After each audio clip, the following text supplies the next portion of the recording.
जी मेरे ते कर्ज बड़े ते कर्जे की दूरी वास्ते मैनू कोई दसो। कर्ज बड़ा है तो कर्जे की हल वास्ते कुछ दसो।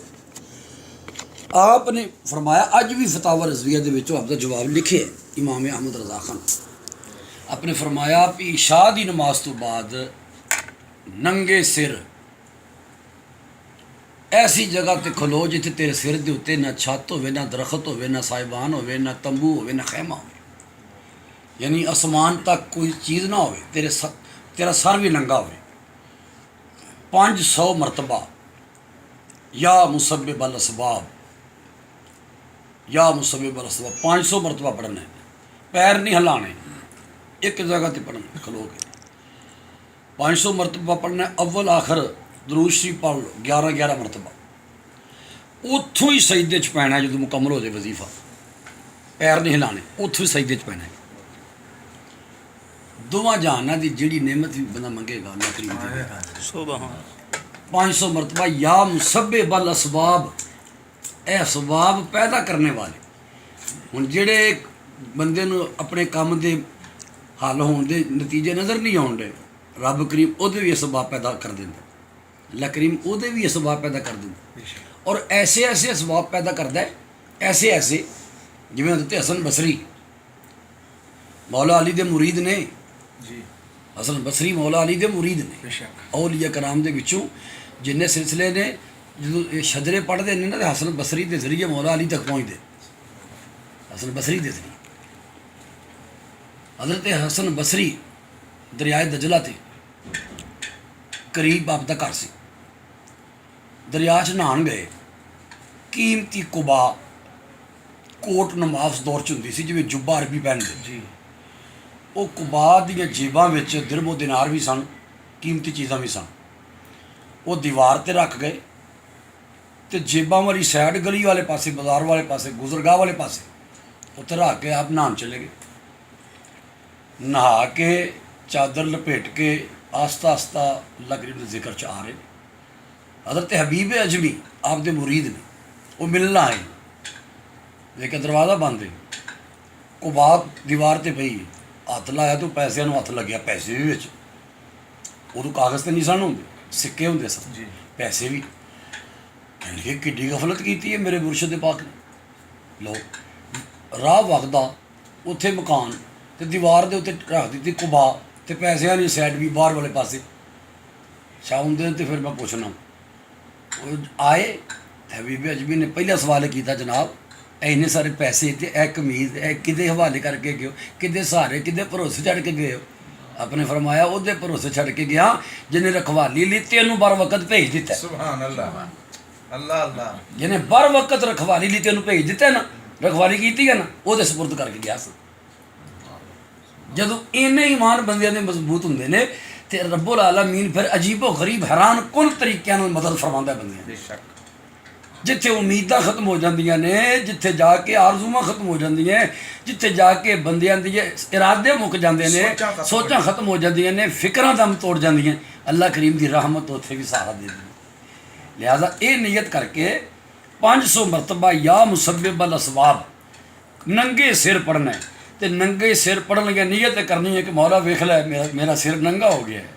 सिर नंगा और तो मुराद है मैं मिसकीन हो गया, खुदाया मैं मजबूर हो गया, मैं मकरूज हो गया, कर्जे के बोझ ने मैनू जकड़ लिया है। खुदाया नंगे सिर हाँ, मेरे नंगे सिर नूं कज दे रहमत नाल बरसा दे रहमत। 500 मरतबा या मुसब्बिब अल असबाब। कर्जे हल वास्ते आला हज़रत अल रहमान ने लिखा है, वैसे बुजुर्गों ने दीन ने फरमाया भी जिहड़ी भी मुसीबत बंदे नूं आए, जिहड़ी भी परेशानी आए, उहदे वास्ते भी वजीफा कार करे।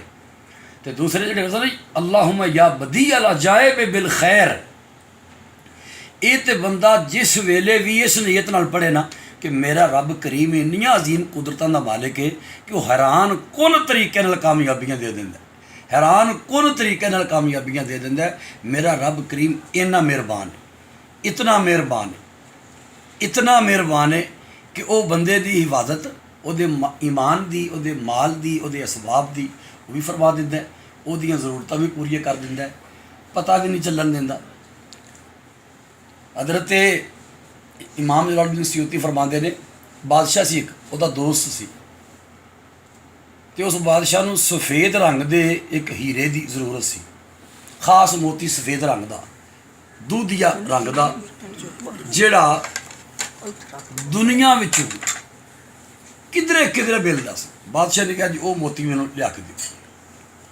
ਉਹਦੇ ਬੰਦਿਆਂ ਬੜੀ ਤਲਾਸ਼ ਕਰਕੇ ਦੂਰੋਂ ਦਰਾਜ਼ ਦੇ ਪਹਾੜੀ ਇਲਾਕੇ 'ਚ ਉਹ ਮੋਤੀ ਮਿਲ ਗਿਆ।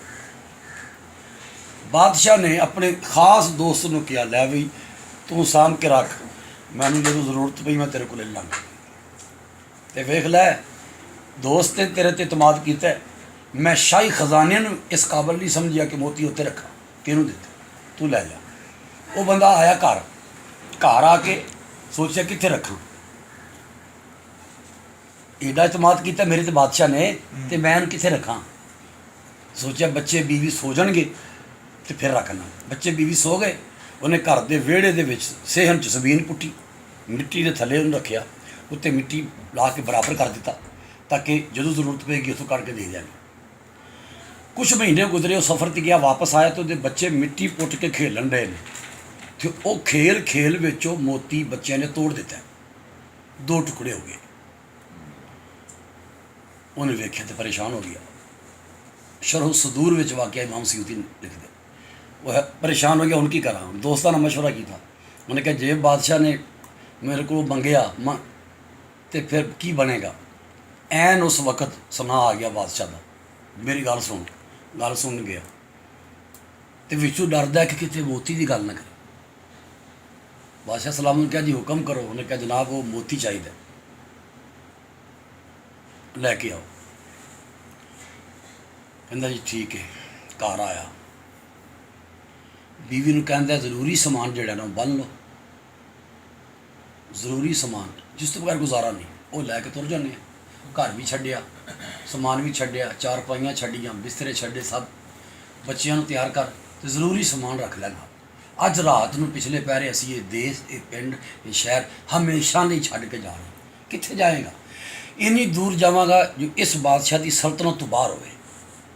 ਜਿੱਥੋਂ ਤੱਕ ਇਸ ਬਾਦਸ਼ਾਹ ਦੀ ਸਲਤਨਤ ਨਹੀਂ, ਉੱਥੇ ਜਾਵਾਂਗਾ, ਬਾਚੀ ਤਾਂ ਸਕਨੇ। ਬੀਵੀ ਕਹਿਣ ਲੱਗੀ ਉਹ ਜਿਹੜਾ ਬਜ਼ੁਰਗ ਬੈਠਾ ਹੈ ਨਾ ਫਲਾਂ ਜਗ੍ਹਾ ਤੁਰ ਤੇ ਜਾਣਾ ਹੀ ਹੈ, ਮੈਂ ਤਿਆਰ ਕਰਨੀ ਹੈ ਬੱਚਿਆਂ ਨੂੰ, ਮੈਂ ਬੰਨ੍ਹ ਲੈਣੀ ਹੈ ਸਮਾਨ।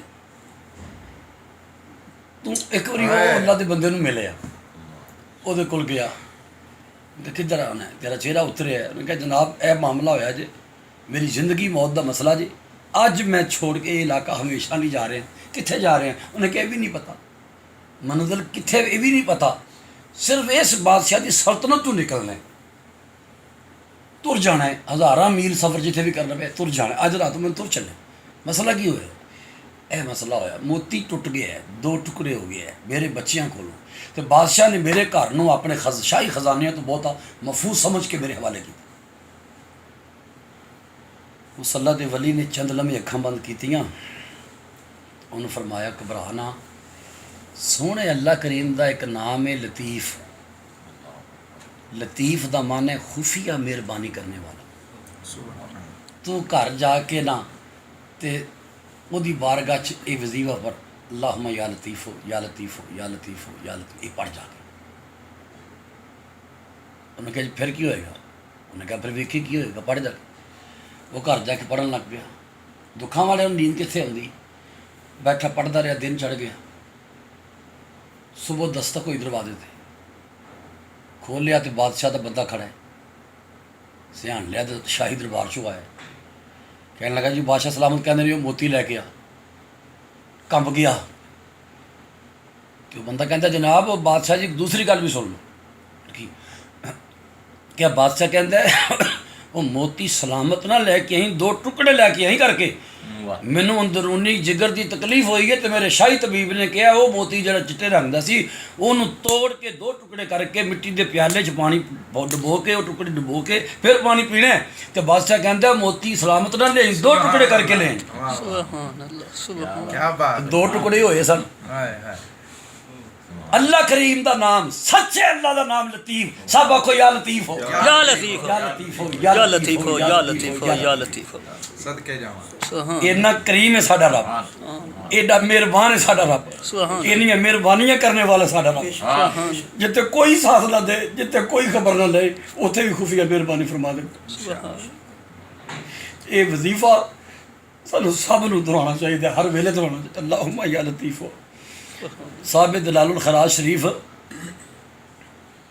दलालुल खराज शरीफ विच वो जिहड़ी बच्ची का जिक्र कर रहे सन ना, थुकिया सी ते पानी बाहर आया सी जी जी। उन्होंने बुजुर्गों ने उस सफ़र च ऐद किया सी भी मैं हुण दरूद शरीफ ते किताब लिखांगा। उन्होंने लिखी पर दलालुल खराज उस वाक़े तो बाद ਉਹਦੇ ਵਿੱਚ या लतीफ़ ਦਾ वजीफा इंज लिखते हैं, अल्लाहुम्मा इन्नी असअलुका या लतीफ़ो कबला कुल्ल लतीफ़िन व या लतीफ़ो बाद कुल्ल लतीफ़िन। या लतीफ़ो या लतीफ़ो या लतीफ़, ਇਹਦਾ मतलब है अल्लाह करीम मैं तेरे को सवाल करना ओ लुत्फ़ो करम करने वाले जो हर लुत्फ़ो करम करने वाले तू पहले लुत्फ़ो करम कर दे, जो हर लुत्फ़ो करम करने वाले तू बाद भी लुत्फ़ो करम कर दे। ए लुत्फ़ो करम करने वाले, ए खुफिया मेहरबानी करने वाले, पोशीदा मेहरबानी। या लतीफ़ हो, या लतीफ़ हो, या लतीफ़ हो। अल्लाह करीम के इस नाम की इतनी पावर है, इतनी ताकत है, इतने नताज, हैरान को नताज ने। आजमा के वेखे, आजमा के वेखे। ऐसे मौके आए जान के दुश्मन सिर के उत्ते आए ने। इस नाम कुदरत ने मेहरबानियां के दरवाजे खोले। हाँ जी, जल्दी हो जाए, सी निकल के असर की नमाज भी पढ़नी है, उत्थे ही पढ़ने जी मस्जिद। हजूर मैं तो एक वजीफा शुरू किया है, हर जुमा वाला दिन अल्हम्दुलिल्लाह नमाज में पंजाना पढ़ना, और उस घराने का मुरीद है जिन्हों का फरमान है जान जाती है तो जाए नमाज ना जाए। अमीर मिलत सरकार रहमतुल्लाह अलैह अलीपुर सैयदा शरीफ। मैं हर जुमा वाला दिन फजर की नमाज घर पढ़ना और अपनी बीवी, अपनिया बेटियां और अपने बेटियां को खड़िया करके ना जी हजूर ते दरूद और सलाम पढ़ना। मुस्तफ़ा जाने रहमत पे लाखों सलाम और या नबी सलाम अलैका। रब्बे काबा की कसम मेरे को पैसे मुक्कड़ नहीं देता, मैनू परेशानी को नहीं, सुकून दियां नींदां, मैनू दुख कोई नहीं, ते रिज़्क मेरे घर के इस तरह होता कंधा फाड़ फाड़ के रिज़्क होता है हर जुम्मे। और मैं अपनी बीवी ने गल कही कि मेरी जिंदगी का पता कोई नहीं, रवे या ना रवे, मर जाना जिन्नी देर तेरी जिंदगी है, या अपनी औलाद में जिन्नी देर तुहाडी होशो आवाज़ जिंदगी बेटा मेरे नबी ते दरूद और सलाम पढ़ना नहीं छड़ना, मेरा रब कमियां नहीं रहने देना। हजूर एक सवाल करना सी, बहुत ज़्यादा ऐसे वज़ाइफ दसे जाते हैं लेकिन किसी की इजाज़त का होना बड़ा ज़रूरी है। वाजब है इजाज़त तो मुराद ये वे कि जेड़ा बंदा साहिब सिलसिला है जी, साहिब सिलसिला तो मुराद है कि किसी भी सिलसिले दे विच सिर्फ मुरीद नहीं, जी जी अपने मुर्शद की तरफों अगे बंदे मुरीद करने की उन्होंने इजाज़त भी है। जी जी जी बिल्कुल उन्होंने बंदा कहते हैं साहिब सिलसिला। जी बिल्कुल दूसरे लफ्ज़ों में कह लो जिन्होंने जिदे पीर ने खिलाफत दी है जी बिल्कुल। वो बंदा साहिब सिलसिला है। कि साहिब सिलसिला किसी को इजाज़त दे ना तो उस इजाज़त का मतलब होता है कि पीर के जरिए वो दादा पीर परदादा पीर तो लैके हजूर तक गल पहुँच रही है। ये बंदा जो इजाज़त दे रहे ना तो एवं नहीं, यदा हथ जिसके हथ में ना वह हथ हथ हथ मुस्तफा के हथ में, लिहाजा साहिब सिलसिला ये इजाज़त देगा ना तो गोया इंज ही है कि मुस्तफा करीम को बंदे ने इजाज़त मिलनी। इजाज़त का मतलब है जी सानू भी इजाज़त ये तो जो भी हजूर असी तुहाडे तो जो कलमात हुण वज़ाइफ सुने ने अगे असी दस सकते जी बिल्कुल इजाज़त है, पढ़ने की भी इजाज़त है, अगे दसने की भी इजाज़त। गौस पाक का सदका, गौस पाक दामन का सदका, गौस पाक की निस्बत का सदका। मैं पिछले दिन एक मसला किसी के मुँह सुनाया सी, अल्लाह वलीउल्लज़ीना आमनू युखरिजुहुम मिनज़्ज़ुलुमात इलन नूर उलाइका वल्लज़ीना काफ़रू उलाइक मुत्तगूत। ये सारे तुहाडे सही होंदी, इनका तर्जमा थोड़ा दसना है जी। अल्लाह करीम दोस्त है, वली है, मददगार है मोमिना का। उन्होंने मोमिना अंधेरियां चों कढ़ के नूर विच ले जांदा। अल्लाहु वलीउल्लज़ीना आमनु युखरिजुहुम मिन ज़ुलुमाति इलन नूर। उन्होंने अंधेरियां चों कढ़ के नूर विच ले जांदा है। अल्लाह करीम मोमिना दा दोस्त है, उन्हां दा वली है। इस वजीफे का मतलब बुजुर्गों ने दीन ने फरमाया कि बंदा अगर ये ऐत एक मरतबा भी सुबह उठ के बिस्तर तो चार पाई तो थले पैर रखन लग्या या गद्दे ते वेच ते बाहर निकलन लग्या जुत्ती पाउण तो पहले बंदे ने पढ़ ले लफज ते उस दिन सारे दिन विच अल्लाह करीम उस बंदे नूं किसी अंधेरे च नहीं जाण देगा, किसी ऐसे काम च नहीं जाण देगा जिहड़ा काम अंधेरे ते जुल्मत का बायस बनेगा। उस बंदे नूं अल्लाह करीम ऐसे पासे खड़ेगा जिधर नूर होगा, क्योंकि इस ऐत का मतलब है कि अल्लाह दोस्त मोमिना का नूर वाल खड़दा है, अंधेरियां च कढ़दा है, अंधेरे च नहीं रहन देगा ना अंधेरे वाल जान देगा। ये इतनी बरकत वाला और इतने, लेकिन जेड़ा वजीफा जेड़ा भी पढ़ना है वह मफहूम ज़हन च होना जरूरी है कि मैं की कह रहा, वह मफहूम ज़हन च होवे ते फिर सोजो गदास ज़्यादा पैदा होता है कि मैं अपने मौला नूं, मैं अपने मालिक नूं, मैं अपने मबूद नूं अपनी केड़ी फरियाद सुना रहा, केड़ा दुख सुना रहा। अल्लाह करीम फिर ओदी बीमारी, ओदी तकलीफ, ओदे सवाल, ओदी मुराद के मुताबिक उधर खैर अता फरमाएगा, ओदे मुताबिक अल्लाह करीम असबाब अता फरमाएगा। वो करदा है, असबाब अता फरमांदा है, ओदी मेहरबानियां नाल जग वस रहे हैं, ओदे करम फजल नाल वस रहे हैं। लेकिन इत्थे एक दूसरा मसला जिहड़ा ना उन्होंने जानना बड़ा ही ज़रूरी है। बाज़ बंदियां ने यह समझ लिया कि शायद पीरी मुरीदी का या वजीफियां का मतलब है कि बंदा दुखों तो बचिया रहे, कि मैनू दुख नहीं को आया या दुख ना आवेगा। जे किसी की ये सोच है तो वो इस्लाम की रूह के खिलाफ है,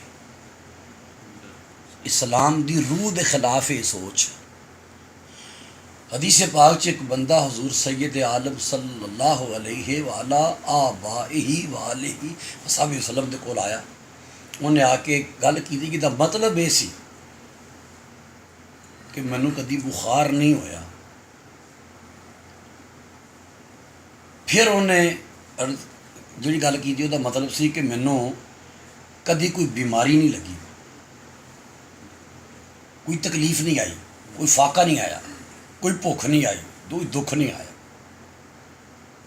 मैं खुद पढ़ी हदीस रियादुस सालिहीन विचों सैयद आलम सल्लल्लाहु अलैहि वसल्लम जो जवाबन फरमाया ना, वह मतलब सी उठ जा मेरे को चला जा। जो वो चल जा रहा तो हजूर फरमाते ने किसी जहन्नमी वेखना तेन वेखना। तो मैं वह भी को बंदा है जिन्होंने दुख नहीं आया, जिन्होंने तकलीफ नहीं आई, जिन्होंने परेशानी नहीं आई। जगत जमाना दुखी भरिया, मियाँ साहब फरमाते ने आरवी कड़ी, जगत जमाना दुखी भरिया रोवन धोवन आही, जे सुख होग किसे दे ताई आदमियां नूं ना। मतलब जे कोई दुनिया च सुखी हो सकता है ना तो इंसान नहीं, इंसान तो सिवा को और मखलूक हो सकती, इंसान नहीं सुखी हो सकता। ये दुनिया रब ने बनाई दुखों वास्ते, ये बनाई परेशानियों वास्ते। हज़रत जुनैद बगदादी रज़ी अल्लाह अन्हु व रहमतुल्लाह तआला वलियां दे सरदार दाता साहब वर्गे बंदे जुनैद बगदादी का नाम लिखन लगिया। दाता साहब अल्लाह रहमा आप लिखते हैं सैयद ताइफा जुनैद बगदादी वलियां दे ग्रोह का सरदार, गौस पाक जिन्हों वलियां का सरदार लिखते हैं वो जुनैद बगदादी। आप मस्जिद से जा रहे हैं नमाज पढ़, एक बंदा बैठा है जिथे मजदूर बैठते हैं, अज भी शहरों में मजदूर बैठते हैं, अपने डब्बे लैके अपने पेंट के बुरश लैके अपना समान लैके बैठते ना। तो कोई ज़रूरतमंद आएगा सानू लै जाएगा, कोई मजदूरी करांगे। जित जुनैद बगदादी गुजरे तो उत्थे बंदा बैठेगा। जुनैद बगदादी को वेख के ना हौका भरिया उन्हें। आप मस्जिद चो के जो वापस नमाज पढ़ के आ रहे हैं फिर उन्हें हौका भरिया। आपने उन्हें फरमाया बंदे तो हौका क्यों भरे, ਉਹ ਕਹਿੰਦਾ ਜੀ ਹੌਕਾ ਇਸ ਵਾਸਤੇ ਭਰਿਆ ਹੈ ਕਿ ਜਿੱਡੇ ਇਤਮਾਨਾਨ ਨਾਲ ਤੁਸੀਂ ਨਮਾਜ਼ ਪੜ੍ਹਨ ਗਏ ਤੇ ਨਮਾਜ਼ ਪੜ੍ਹ ਕੇ ਆ ਰਹੇ ਕਦੀ ਮੇਰੇ ਕੋਲ ਵੀ ਫਾਰਗੁਲ ਬਾਲੀ ਹੋਵੇ ਐਸੇ ਹਾਲਾਤ ਹੋਣ ਮੇਰੇ ਘਰ ਭੁੱਖੇ ਦੁੱਖ ਨੇ ਬੱਚੇ ਭੁੱਖੇ ਬੈਠੇ ਨੇ ਇੱਥੇ ਬੈਠਾ ਕੋਈ ਬੰਦਾ ਆਏ ਮਜ਼ਦੂਰੀ ਵਾਸਤੇ ਤੇ ਮੈਂ ਜਾਵਾਂ ਤੇ ਹੌਕਾ ਇਸ ਤੋਂ ਭਰਿਆ ਕਿ ਜਿਵੇਂ ਤੁਸੀਂ ਆਸਾਨੀ ਨਾਲ ਉੱਤੇ ਸਕੂਨ ਨਾਲ ਮਸਜਿਦ 'ਚ ਗਏ ਹੋ ਮੈਨੂੰ ਵੀ ਜਾਣ ਦਾ ਮੌਕਾ ਮਿਲੇ। जुनाद बगदादी अलैहि रहमा फरमान लगे मेरे को 60 सालों की इबादत का सवाब ले लै एक हौके का सवाब जो मैंने जेड़ा तू दुख नाल हौका भरिया ना जो अल्लाह करीम ने ये तेन सवाब दिता ना वो मैनू दे दे 60 सालों की मेरी बंदगी का सवाब तू ले मतलब कि अगर किसी बंदे नू अल्लाह करीम किसी तकलीफ चो गुजारे यदा हरगिज़ मतलब ये नहीं कि अल्लाह करीम वो नाराज़ है यदा हरगिज़ मतलब नहीं कि अल्लाह करीम उन्होंने सज़ा दी है यदा हरगिज़ मतलब नहीं कि अल्लाह करीम हो सकिया है यदा तो मतलब हजूर की सीरत में मिलता है कि उस बंदे को निगाह कुदरत ने मुंतखब कर लिया पसंद कर लिया अपना कुर्ब देने लई अपना कुर्ब देने लई ते उहदा कुर्ब पाने लई मुश्किलों चो गुजरना पैंदा मुसीबतों चो गुजरना पैंदा वो कोई होर जहान होएगा जिथे तकलीफों तो बगैर बंदे रहन ये दुनिया तो इसने जाना पैना आना चाहो तो इन्हीं राहों पे चल कर आओ मेरे घर के रास्ते में कोई कहकशा नहीं गोया कुदरत की तरफ फरमाया जाता है भी इत्थों तुर के आना इत्थों लंघ के आना किबला जेड़े मुराकबा करते हैं लोग मुख्तलिफ मुराकबा फिर कबूर हो गया मुराकबा फिर मौत हो गया इस तरह के बहुत अपड़ी थे ना मुख्तलिफ जगह तो कुछ लोग इस दी योगा दी या इस तरह दी चीज़ों की ना तलकीन भी कर रहे हैं तुम मुराकबा करो इस तरह दे ये ऐसी तलीम अगर कोई करे तो हज़रत सैयदना मुजद्दिद अल-फ़सानी अलैहि रहमा फरमाते हैं कि वो बंदे ठीक नहीं है जिहड़े बंदे बंदियां इस पासे लाते हैं कि तकदीर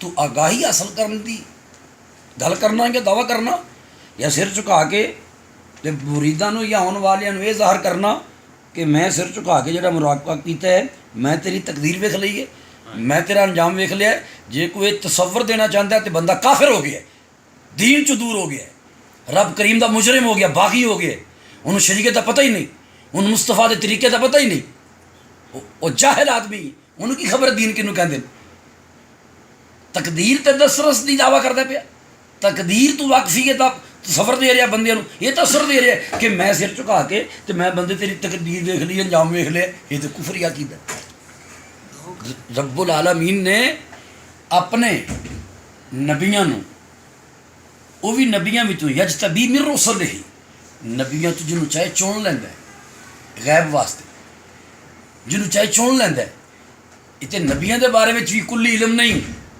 कि सारे नबी सार तकदीर का हर मसला हर गप जानते हैं नहीं उन्होंने तो अल्लाह करीम चुन लैंदा तो ये नबियां के बारे च बात है तो कोई दरवेशा या वलियां का रूप धार के तो ये तसव्वुर देना चाहे या तस्वीर फिर गई अखा बंद करके आखी जा बंदे इस तरह ये तो बंदियां दा ज़मीर खराब करने वाली गल सिलसिले तो इस तरह दे ने ना आजकल लेकिन वो मुख्तलिफ दलाइल भी देंदे ने भी अगर इंसान अपने ख्याल दे विच यकसोई पैदा करता है अल्लाह की ज़ात के बारे ये किसी चीज़ अल्लाह ताला जो गुमान है ना इंसान का उनके विच रहनुमाई भी करता है यकसोई का मतलब सिर्फ और सिर्फ सवाब हासिल करना है यकसोई का मतलब सिर्फ और सिर्फ अपने रब नूं राज़ी करना है कि मौला करीम तू वेख लै मैं तेरे फजल नाल दुनिया तो कट के तेरे वाल मुतवज्जे हो गया यकसोई का मतलब होर है ही नहीं वह मतलब है ही नहीं कि मैं यकसोई करके तो तकदीर तो वाकफीत हासिल कर लेगी मैं यकसोई हासिल करके तो मैं ये वेख लिया कि यह दुख बंदे नूं आ रहा है तो मैं 10 बंदे बच जा इधरों लंघ दुख ही आ रहा छड़ के इधरों लंघ जा जो बंदा इंज कहता वो तो तकदीर च मुदाखलत है तो नबियां भी नहीं की तकदीर च मुदाखलत है नबियां भी नहीं की इमाम अली मुकाम इमाम हुसैन शहीद करबला रज़ी अल्लाह आप जदों करबला वाल जान लगे तो रोज़ा पाक से आए सलाम कर हजूर की कब्र अनवर ते आखिरी सलाम करके पढ़दे कब्र अनवर ते सर रखे है पैरों च हजूर के पैरों च नींद आ गई इमाम अली मुकाम तो नींद विच की वेखदे ने मेरा वो बचपने का जमाना है इमाम पाक फरमाते हैं कि मेरा वो बचपने का जमाना है तो मेरे नाना जान ने मैंने अपनी गोद च पाया है ਤੇ ਮੈਂ ਕਹਿ ਰਿਹਾ ਵਾਂ ਅੰਨਾ ਜਾਨ ਮੈਨੂੰ ਤੁਹਾਡੇ ਤੋਂ ਦੂਰ ਜਾਣਾ ਪੈ ਗਿਆ, ਦੂਰ ਚੱਲਿਆ, ਤੇ ਆਪਣੇ ਕੋਲ ਬੁਲਾ ਲਓ ਮੈਨੂੰ, ਪੱਕਾ ਪੱਕਾ ਆਪਣੇ ਕੋਲ ਬੁਲਾ ਲਓ। ਮੈਂ ਬੇਟਾ ਇੱਕ ਪੁੱਲ ਹੁੰਦਾ ਹੈ, ਪੁੱਲ ਲੰਘ ਕੇ ਆਉਣਾ ਪੈਂਦਾ ਹੈ। ਅਲ ਮੌਤ ਜੁਸਰਨ, ਮੌਤ ਪੁੱਲ ਹੈ, ਉਹ ਪੁੱਲ ਪਾਰ ਕਰਨ ਤੋਂ ਬਗੈਰ ਨਹੀਂ ਮੁਲਾਕਾਤ ਹੁੰਦੀ। ਕਿਹਾ ਜੀ ਮੈਂ ਪੁੱਲ ਪਾਰ ਕਰ ਲੈਣਾ? ਵੈ ਪੁੱਤਰ ਤੇਰੇ ਵਾਸਤੇ ਉਹ ਪੁੱਲ ਮਦੀਨੇ ਮੱਕੇ 'ਚ ਨਹੀਂ, ਕਰਬਲਾ 'ਚ। ਅੱਲਾ ਉੱਥੋਂ ਪੁੱਲ ਪਾਰ ਕਰਕੇ ਆਏਗਾ ਨਾ, ਤੇ ਅੱਗੇ ਮੈਂ ਖਲੋਤਾ ਹੋਵਾਂਗਾ ਤੇਰੇ ਇਸਤਕਬਾਲ ਔਰ ਇੰਤਜ਼ਾਰ ਕਰਦਾ। ਇਹ ਮਤਲਬ ਹੈ। ਜੇ ਤਕਦੀਰ 'ਚ ਨਬੀਆਂ ਨੂੰ ਮੁਦਾਖਲਤ ਦੀ ਇਜਾਜ਼ਤ ਹੁੰਦੀ, ਕਿਆ ਸਾਡੇ ਨਬੀ ਤੋਂ ਵੱਧ ਕੇ ਕੋਈ ਮੁਸਤਜਾਬ ਦਾਵਾਤ ਹੈ? ਕੋਈ ਨਹੀਂ। क्या हुजूर तो बाद के कोई मुराकबा कर सकता है?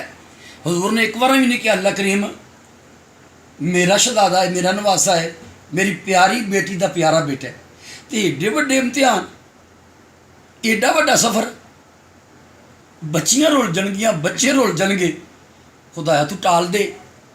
एक बारी भी हजूर ने नहीं किया। क्यों? उम्मत नूं दरस दिता है वजीफियां दा, नमाज़ां दा, रोज़ियां दा मतलब यही नहीं कि बंदा मुसीबतों तो बचे, बच ही नहीं सकता। वो तकदीर, वो गुजरना पैना।